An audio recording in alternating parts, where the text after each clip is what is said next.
¿Cuál fue el primer lenguaje de programación de la historia? Tienes 3 segundos. ¿Lo sabes?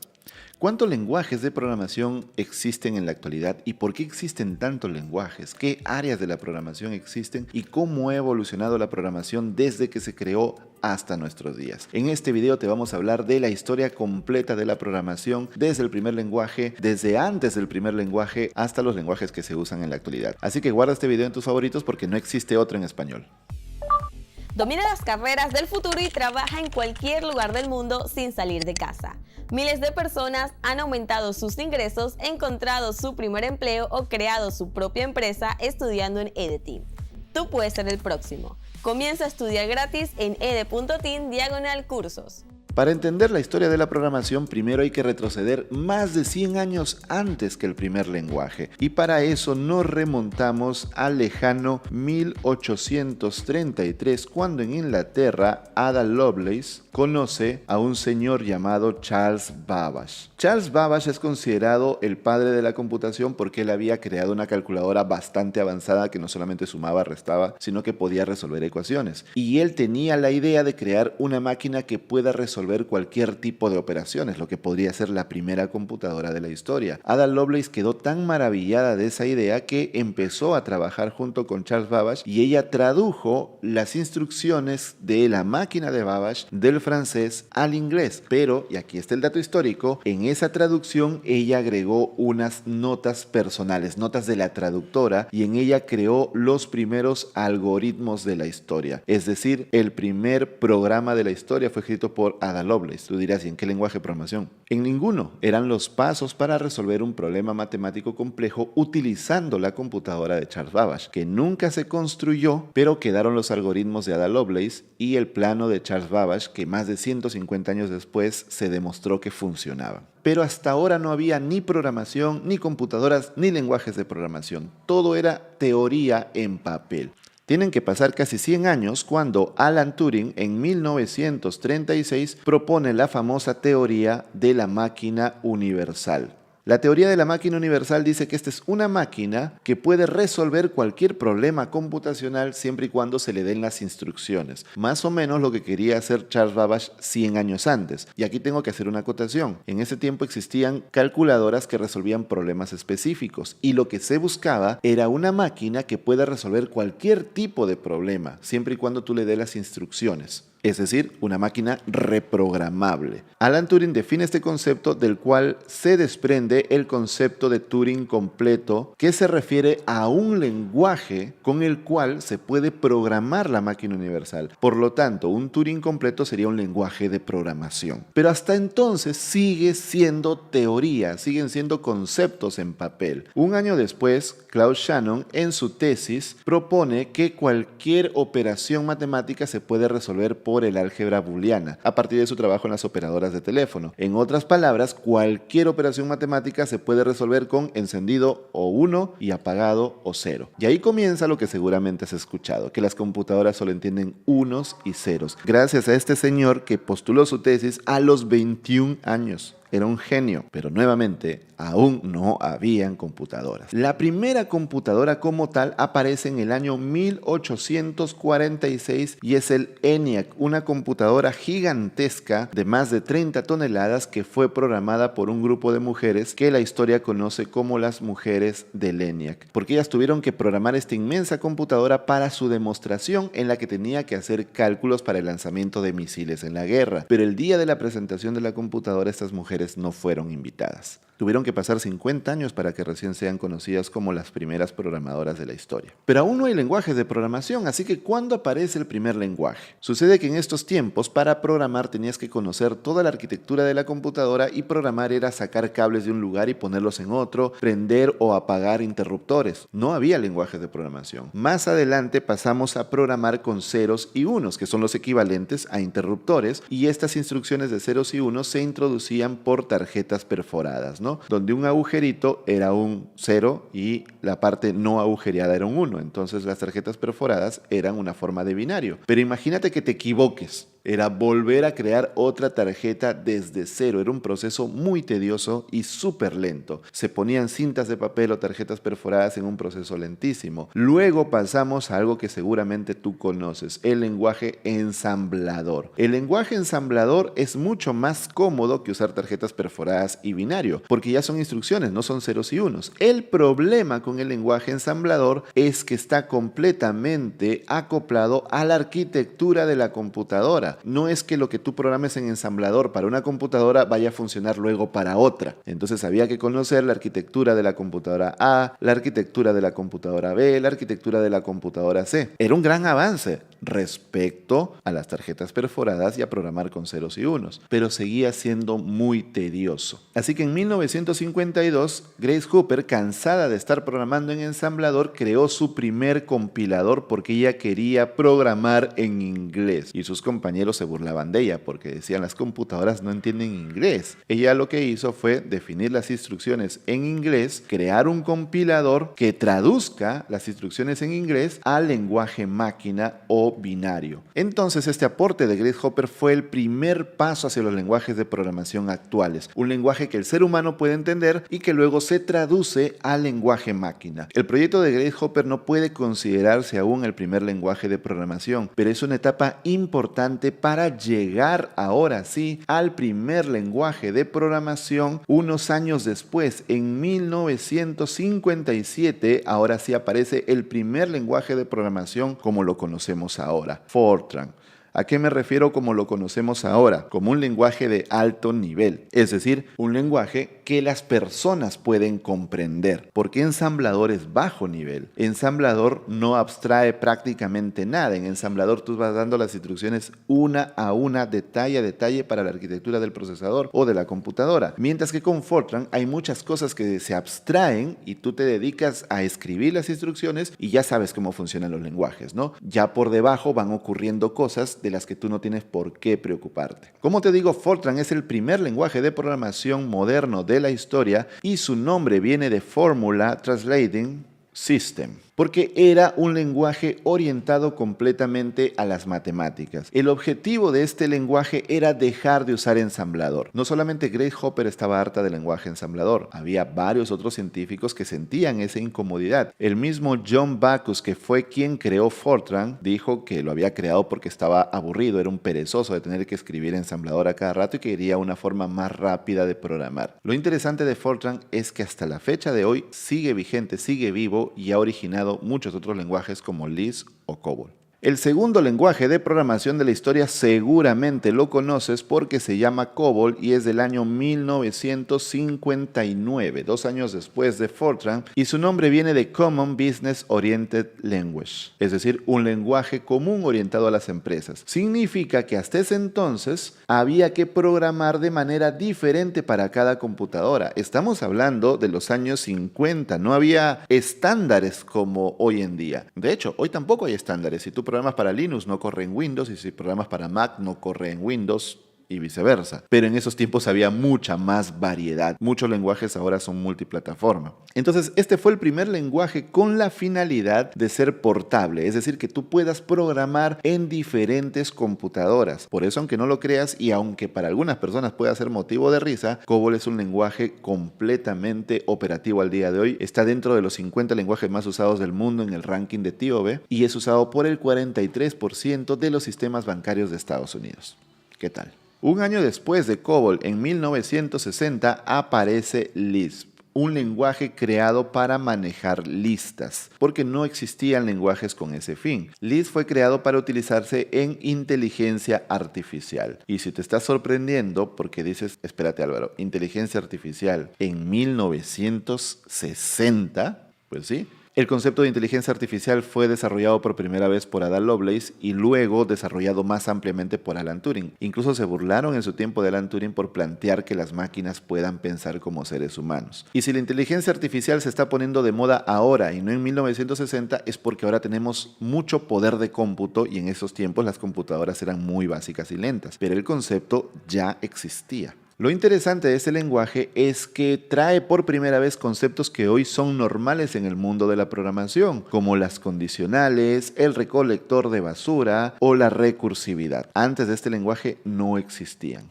Seguimos avanzando en el tiempo y en el año 1964 aparece BASIC, un lenguaje pensado para la educación, porque hasta aquellos tiempos la programación estaba reservada a científicos, a gente con muchísimo conocimiento técnico. Entonces, en una escuela crearon este lenguaje para enseñarle al público común a programar. Y lo interesante de BASIC es que BASIC se diversificó en diferentes dialectos. Los dos más conocidos son las versiones de Apple y de Microsoft para sus diferentes sistemas operativos. E incluso para 1991 Microsoft sacó una versión llamada Visual Basic basada en este lenguaje de programación. Seguimos avanzando en el tiempo y en el año 1969 aparece el lenguaje B, que era una especie de simplificación del lenguaje BCPL, que significa Basic Combined Programming Language. Este lenguaje B fue desarrollado por Ken Thompson en los laboratorios Bell, de los que ya hemos hablado en el video de la historia de Silicon Valley aquí en EDTeam, y fue el lenguaje con el que se empezó a programar el icónico y legendario sistema Unix.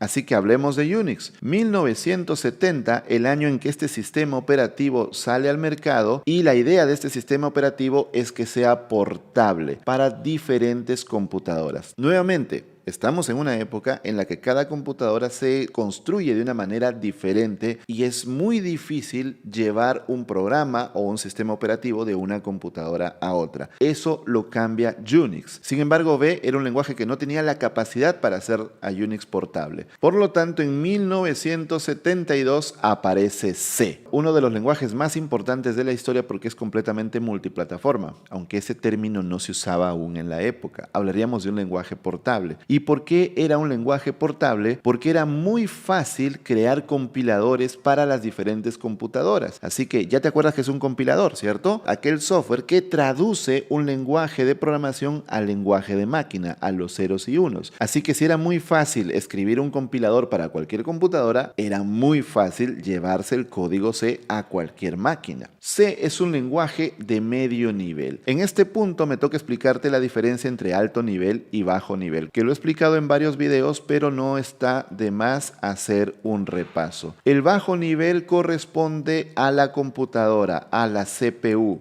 mientras que el alto nivel corresponde al programador, al ser humano. Un lenguaje de alto nivel es uno fácil de entender para un ser humano, para el programador, mientras que uno de bajo nivel es muy difícil de entender para un ser humano, pero fácil de entender para una CPU. Aquí estaría, por ejemplo, ensamblador.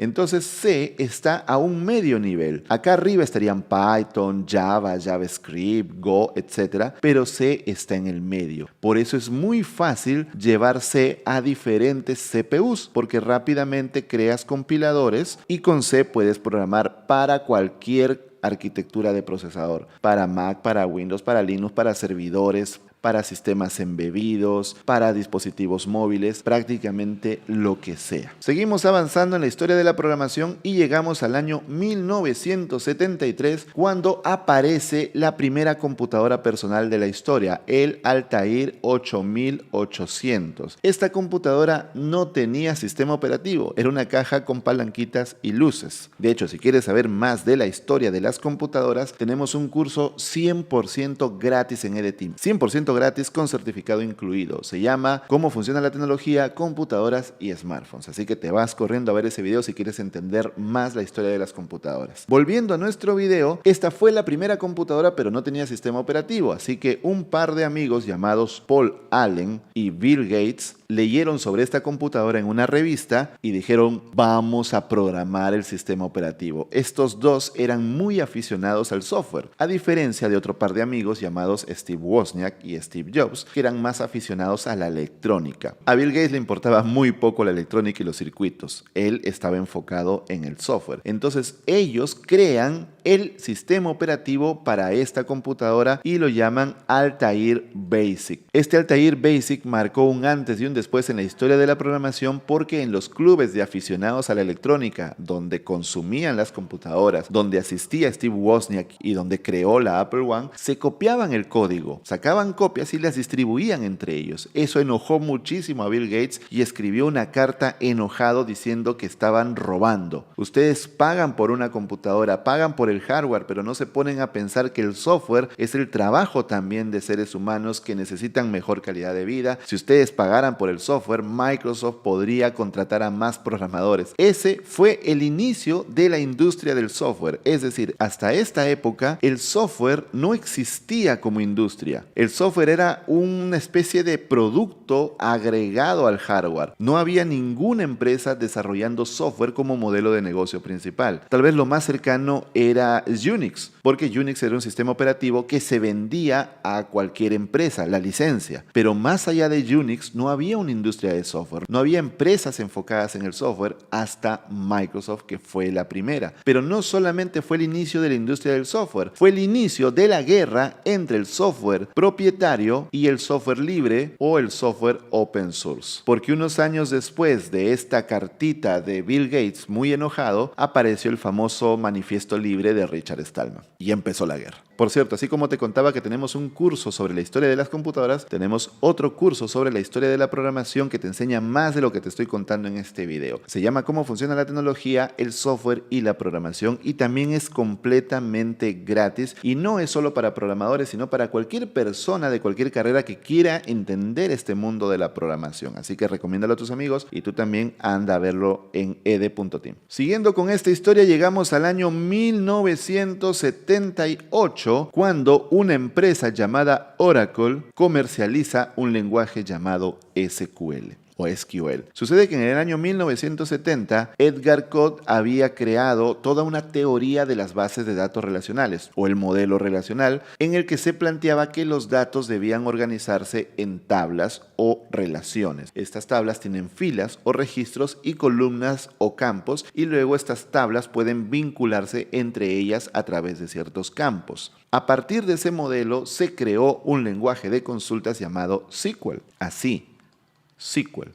Pero por un problema de licencias con el nombre luego tuvo que pasar a llamarse SQL y por eso es que hasta ahora se pronuncia SQL y no SQL, aunque SQL también es correcto. Oracle fue la primera empresa en ver el potencial comercial de las bases de datos. Y hoy Larry Ellison, su fundador y CEO, es una de las personas más ricas del mundo. Por cierto, si quieres aprender SQL y las bases de datos relacionales, tenemos varios cursos en ed.team. El primero que debes tomar es el de base de datos SQL desde cero. Luego te puedes ir a Postgres, te puedes ir a MySQL, te puedes ir a SQL Server y varios motores de base de datos que enseñamos en ed.team. Y llegamos a la década del 80. En esta época yo ya estoy vivo. En 1983 se crea el lenguaje C++ o C++. Este lenguaje está inspirado obviamente en C y de ahí viene el más, que significa incremento en programación, aunque también se le llamaba antes C con clases, porque lo que busca este lenguaje es agregarle la programación orientada a objetos a C y algunas extensiones adicionales. Así como C, C++ es un lenguaje para aplicaciones del sistema, es decir, directamente al procesador o la creación de sistemas operativos. Así que se puede usar en cualquier procesador, también en sistemas embebidos o microcontroladores. C++ es uno de los lenguajes más usados en la historia. Sistemas como Windows están escritos con C++, Google Chrome está escrito con C++, incluso el buscador Google está escrito con C++, Gmail también, las aplicaciones de Adobe, Photoshop, Illustrator están escritas con C++, el famoso Office, Word, PowerPoint, Excel, todas ellas están escritas con C++.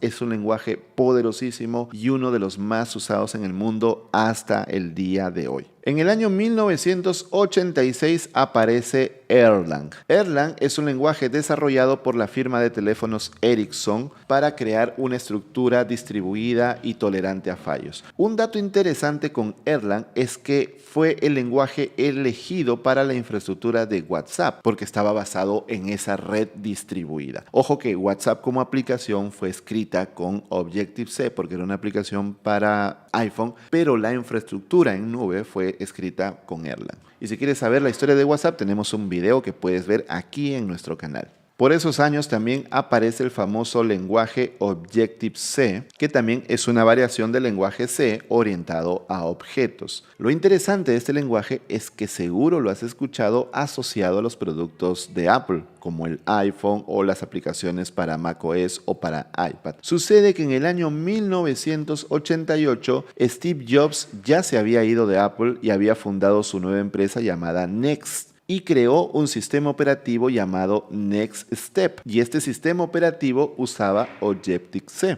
En el año 1997, Apple compra Next porque necesitaban un sistema operativo potente para sus computadoras y Next tenía ese sistema operativo. En esa compra es cuando Steve Jobs regresa a Apple, eventualmente se convierte en el nuevo CEO de la empresa y por eso es que el software de Apple a partir de esa época usa Objective-C. Un lenguaje difícil de dominar, difícil de entender, un lenguaje que le ha sacado canas a muchos programadores hasta que Apple lo reemplazó por Swift años después.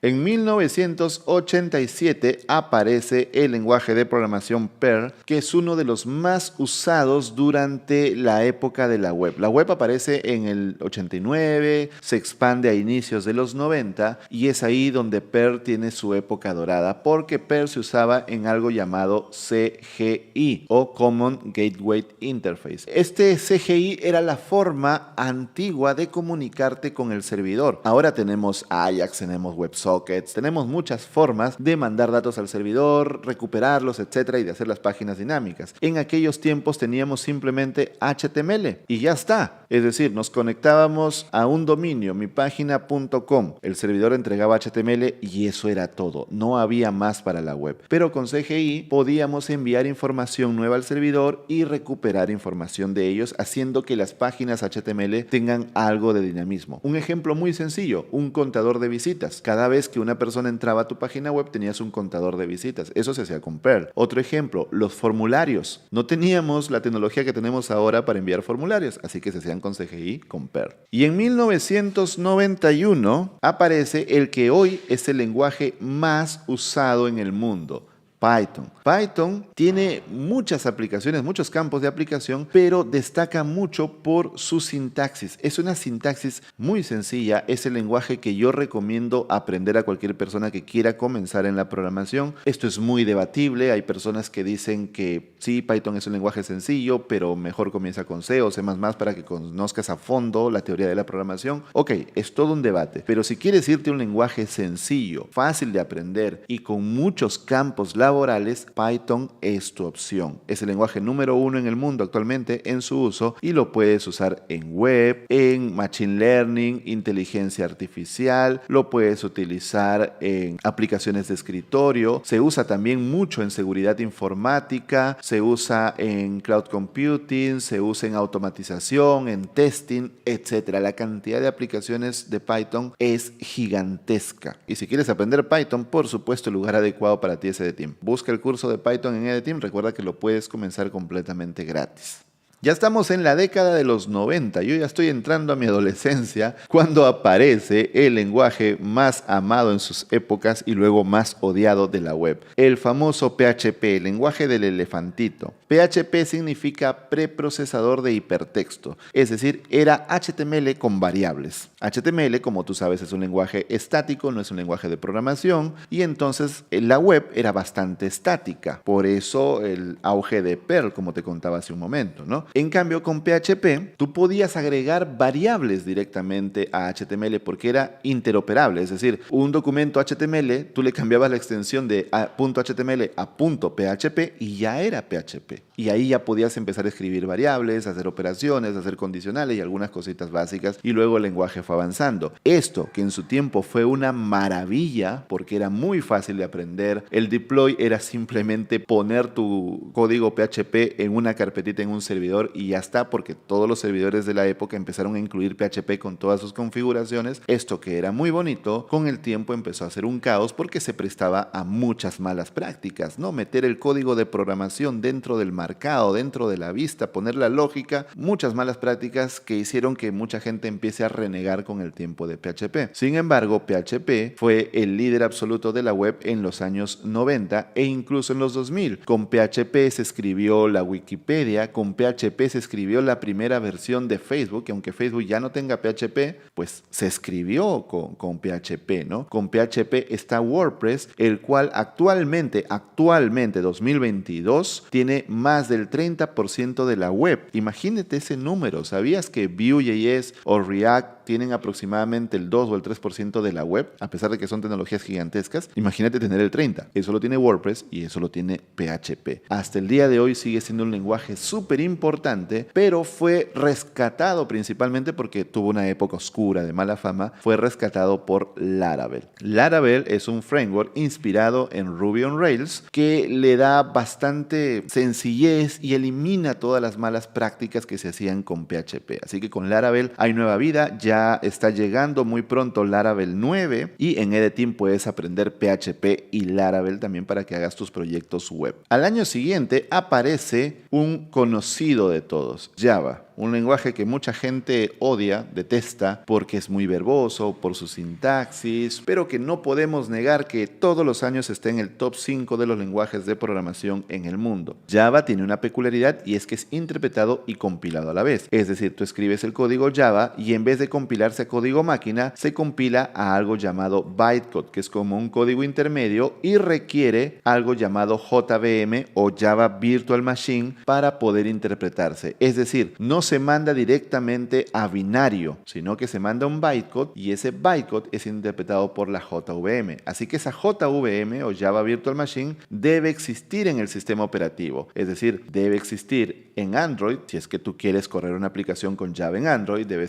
existir en Windows, o sea, lo tienes que instalar, en Mac, en Linux, etc. Eso hace que Java sea completamente multiplataforma, pero eso también hizo que Google se gane un juicio gigantesco con Oracle, porque Oracle compró a Sun Microsystems, la empresa que creó Java, y con esa compra se llevó a Java y sus licencias, y como Google utilizaba Java y la Java Virtual Machine, aunque crearon una versión propia de la Java Virtual Machine, igual hubo un juicio que duró muchos años. Al final ganó Google, pero fue un juicio de muchísimos años. Java, repito, es el lenguaje más usado en el mundo empresarial. Los bancos, grandes empresas, sistemas financieros, para todo su backend y sus microservicios utilizan Java. Y creo que ya sabes que si quieres aprender Java, debes hacerlo en Edeteam. Y hacia el mismo año 1995 aparece uno de los favoritos de los programadores actualmente, JavaScript. JavaScript se llama igual que Java, JavaScript. ¿Por qué? En realidad se llamaba LiveScript, pero como Java empezó a ganar mucha fuerza, los creadores de LiveScript le cambiaron el nombre al JavaScript como una estrategia de marketing para aprovecharse de la fama de este otro lenguaje. Pero no tienen absolutamente nada que ver. Este lenguaje fue desarrollado dentro de Netscape por un señor llamado Brendan Eich en una semana aproximadamente. Muy poco tiempo para desarrollar un lenguaje, pero estaban en medio de la guerra de los navegadores, una guerra a muerte entre Netscape y Microsoft. Una guerra tan dura que llevó a Microsoft a un juicio antimonopolio y llevó a Bill Gates a renunciar a Microsoft. Como la guerra era tan dura, pues se hizo JavaScript muy rapidito para agregar programación dentro del navegador. Era una programación bastante básica, como fue un lenguaje hecho muy rápido con muchos errores, fue un lenguaje mirado muy mal por muchos años, era mirado como un juguete, como un lenguaje poco serio, como un lenguaje para agregarle figuritas al navegador, pero hoy en día es el lenguaje más importante del mundo web y durante 2 décadas fue el lenguaje más usado en todo el planeta.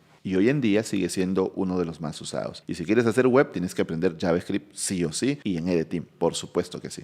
Y llegamos a la década de los 2000, año 2001, cuando Microsoft saca su Java. Bueno, no es su Java, pero fue un chiste muy común, ¿no? El Java de Microsoft. C#. C# lo que pretende es ser un C++, pero aumentado. De hecho, es como C++ y más otra vez. De ahí sale el Michi, gato, numeral o como le digan en tu país. C# es un lenguaje multiparadigma, es un lenguaje multiplataforma, es un lenguaje increíblemente versátil porque con C# puedes programar aplicaciones de escritorio, por ejemplo para Windows, puedes programar también aplicaciones móviles multiplataforma, es decir, compilar con el mismo código para Android y para iOS. Eso se hace con un framework llamado Xamarin, puedes hacer aplicaciones web, ahí hay una plataforma gigantesca llamada .NET de Microsoft, puedes hacer videojuegos y realidad virtual, realidad aumentada. Aquí hay una tecnología maravillosa que se llama Unity, que es el motor de videojuegos más utilizado en el mundo, y para usar Unity usa C#.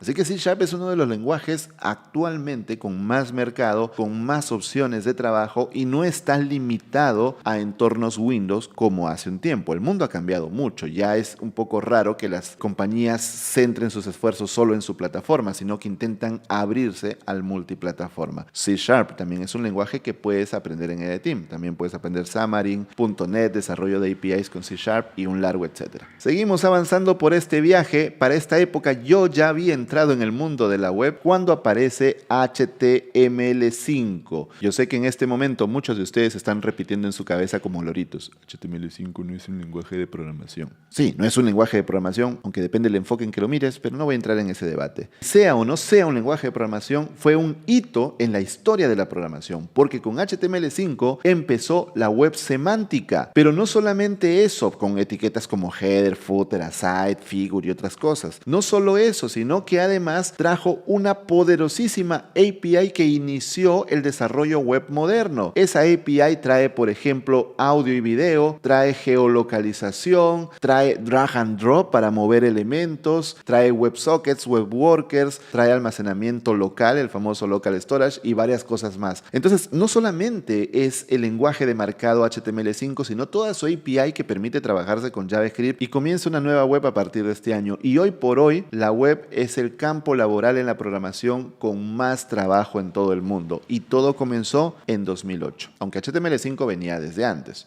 Año 2010 aparece un lenguaje de programación llamado Rust, auspiciado por la Fundación Mozilla. Fue un proyecto interno de un ingeniero de Mozilla de unos 4 años antes de 2010 y que luego Mozilla lo auspició, le puso dinero para mantener el proyecto. Rust pretende reemplazar a lenguajes como C o C++. ¿Qué son estos lenguajes? Tú lo debes recordar, lenguajes para crear software de sistemas operativos, aplicaciones de escritorio que vayan directamente al procesador, no software de aplicación. Entonces lo que se busca con Rust es un lenguaje moderno que maneje mejor la memoria y que sea tan rápido como C o C++. Rust ha crecido muchísimo en estos años, ha sido mirado por empresas como Google, como Amazon, incluso el proyecto Linux lo está mirando con mucho interés para incluirlo en su kernel. Así que Rust podría ser el nuevo C++. El mismo año, 2010, aparece un engreído de la casa en EDTeam, el lenguaje de programación Go, y digo engreído porque es con el que está programado todo el backend de EDTeam. Este es un lenguaje desarrollado por Google que junta las mejores cosas de lenguajes como Python y de lenguajes como C para crear un lenguaje poderoso que tenga las mejores cosas de un lenguaje tipado, uno no tipado, de un lenguaje interpretado y uno compilado, y además ser concurrente, con lo cual Go es excelente para el backend y los microservicios. De hecho, la cantidad de ofertas laborales para programadores en Go supera muchas veces a la oferta, es decir, hay más ofertas laborales que la cantidad de programadores en Go que hay, y muchas empresas están pasando sus microservicios, por ejemplo, de Java a Go, porque es más fácil de implementar, es mucho más rápido, mucho más amigable con los recursos e incluso es mucho más fácil de deployar. Mientras Java requiere una Java Virtual Machine, que eso requiere toda una configuración en el servidor, Go compila directamente a binario, con lo cual el deploy en Go es simplemente subir el binario a una carpeta y eso es todo. Ya hiciste deploy.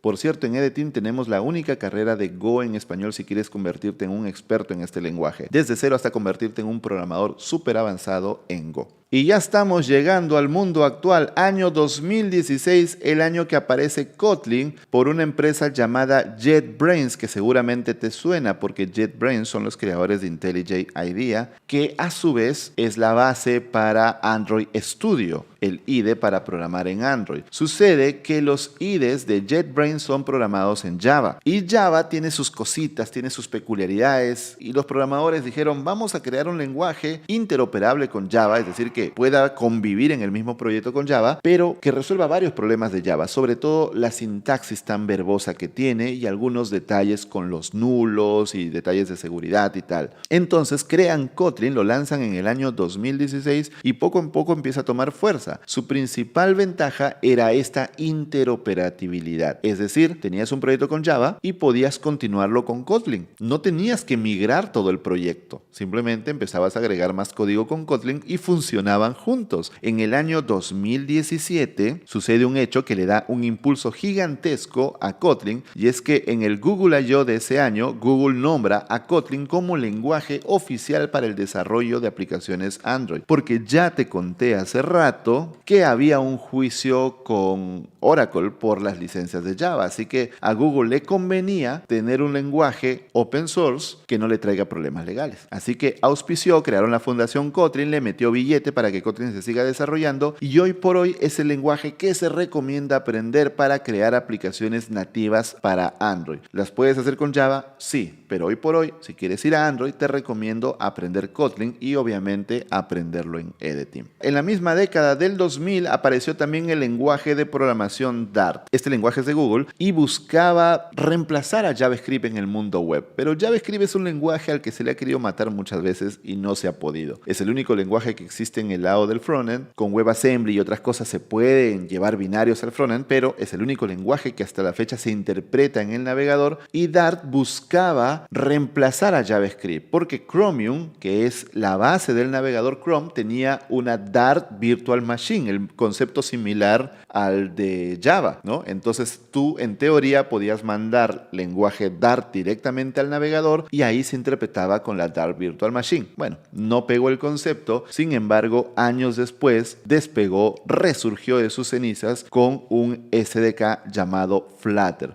Flutter es una cosa hermosa porque te permite programar aplicaciones móviles multiplataforma, también te permite programar para escritorio. Y Flutter despegó a Dart porque Flutter está basado en la UI, es decir, a través de algo llamado widgets, tú vas creando las aplicaciones poniendo los widgets, como si fueran piezas de Lego. Pones el menú, pones el logo, pones un formulario y de esa manera vas armando tus aplicaciones. Abstrae muchas cosas complejas de las aplicaciones, permitiéndote construirlas fácilmente. Así que si quieres crear aplicaciones nativas para Android, vete a Kotlin, pero si quieres crear aplicaciones multiplataforma, te recomiendo Dart con Flutter, que también lo puedes aprender en Edeteam. Año 2012 aparece TypeScript. TypeScript lo que hace es agregarle tipado a JavaScript. JavaScript es un lenguaje no tipado, que significa que una variable puede ser número y luego puede ser texto y luego puede ser boolean y luego puede ser un objeto y etcétera. Si bien eso ayuda a que sea fácil de aprender, de programar y acelera el desarrollo, cuando las aplicaciones crecen se puede volver un martirio porque tú no sabes qué dato recibe una función o qué dato devuelve una función, o cuando quieres refactorizar no tienes idea de cómo están manejados los datos, y eso complica el desarrollo a gran escala. Eso es lo que soluciona TypeScript, también agregando programación orientada a objetos más tradicional y no basada tanto en prototipos. TypeScript hoy por hoy es una opción que en mi punto de vista deberían aprender los programadores frontend. Según la última encuesta del estado de JavaScript del año pasado, que también comentamos aquí en este canal, el 78% de los programadores frontend utilizan TypeScript. La versión 2 de Angular, con la que Angular perdió el apellido JS, introdujo TypeScript. Luego lo han hecho Vue, también actualmente se usa mucho con React, así que no es algo solamente de Angular. Es algo ya de todo el mundo frontend. Así que si eres frontend, pero aún no utilizas TypeScript, te recomiendo mucho aprenderlo para subir de nivel. ¿Dónde?